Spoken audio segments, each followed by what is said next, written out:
தாராபுரம் அருகே உள்ள சேர்வக்காரன்பாளையம், திருப்பூர் மாவட்டம். 23/2/26 அன்று ஆய்வு பணி செய்த இடம். ஏற்கனவே 2 போர்வெல் ஓடிக்கிட்டு இருக்கு.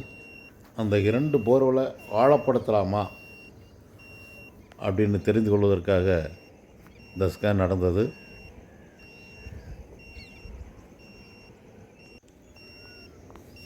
அதில் ஓரளவுக்கு சுமாரான தண்ணி எல்லாம் 600 அடி ஆழத்துக்குள்ளேயே இருக்குது. அது மேலும் ஆழப்படுத்த வேண்டிய தேவையில்லை.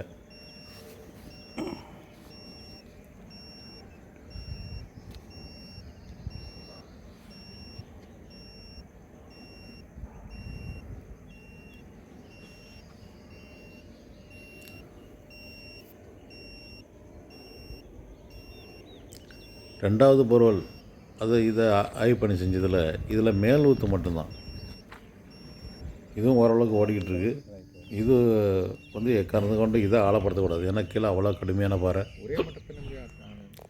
இந்த 3வது ஸ்கேனாக இந்த வெங்காய பயிருக்கு இடையிலே பார்த்தது. அதுக்கெல்லாம் வேலையே இல்லைன்ட்டாருங்களே. அதெல்லாம் ரொம்ப ஒரு சுமாரான ஒரு பாயிண்ட்டு தான் அடையாளம் காணப்பட்டிருக்கு.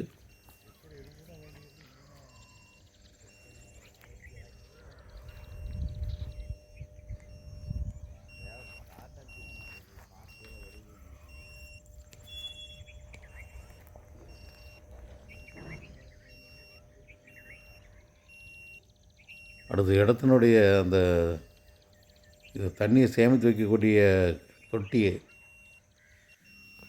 பள்ளம் பறித்து அதில் தண்ணி சேமித்து வச்சுக்கோங்க. அதில் பார்த்ததில் அதுலேயும் ஒரு சுமாரான பாயிண்ட்டு அடையாளம் காணப்பட்டிருக்கு.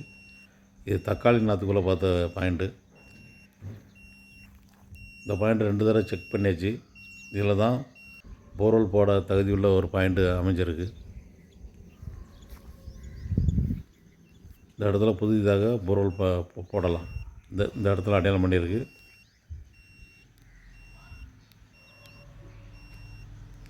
அறநூறு 700 அடி ஆழத்துக்கு இந்த இடத்துல போர்வெல் போடலாம்.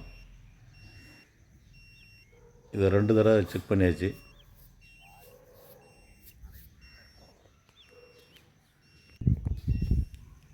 இது சேர்வக்காரன்பாளையம், தாராபுரம் அருகே உள்ள ஒரு இடம். இந்த தக்காளி எல்லாம் எடுத்து முடித்த பிறகு இதில் போர்வெல் பண்ணி நடக்கும்.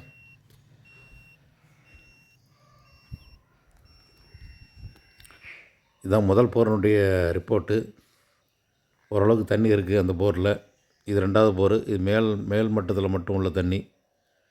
இது வெங்காய நாற்றுக்குள்ளே பார்த்த பாயிண்ட்டு. இது ஓரளவுக்கு சுமாரான ஒரு பாயிண்ட் இருக்குது. இது தண்ணி சேமிப்பு கிடங்குக்கு பக்கத்தில் உள்ள பாயிண்ட்டு. இதுதான் போர்வெல் போட பரிந்துரை செய்யப்பட்ட இடம். ரொம்ப ஆழம்லாம் போட வேண்டிய தேவையில்லை.